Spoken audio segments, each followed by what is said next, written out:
Nak hiking tapi beg lama dah koyak. Yang ni memang next level. Aku nak review beg hiking baru. Sebelum ni aku pernah review beg hiking yang lama. Kalau korang nak tahu beg hiking apa, korang boleh ushare BTT kat profile aku. Okay? Mari aku review beg hiking ni pula. Dan apa yang aku paling suka tentang beg hiking ni, colorway dia. Nampak? Color dia memang sangat lawa. Silver biru. Nice tak nice? So aku nak tunjuk bahagian dalam lah. Nampak compartment beg ni memang begitu banyak. Dan ini bahagian dalam dia. Macam-macam aku dah letak. Ada lampu, ada first aid. First aid tu penting korang nak pergi hiking. Dan bag of smoke. Dan kalau korang nak tambah beg air 1.5 liter, korang boleh tambah juga. Dia boleh letak juga dalam ni. Dan sini ada lock. Dan korang boleh keluarkan straw daripada bahagian tepi ni, dah ada celah dia. Dan ini pula bahagian depan dia. Kalau korang tengok sini yang paling penting, dia ada apa? Dia ada support kat pinggang ni. Boleh lock juga. So aku nak tunjuk compartment bahagian depan pula.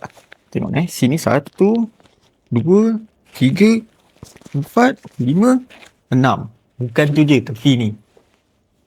7, 8. Banyak tak banyak. Kalau korang nak stay 2 hari 1 malam kat gunung, korang boleh bawa beg hiking ni. Macam-macam korang boleh letak. Bahagian depan ni kalau korang nak tambah botol air 500ml, boleh tambah juga add on. Dan ini look aku bila aku dah pakai beg hiking ni. Smart tak smart? Mana korang nak dapatkan, tekan beg kuning sekarang.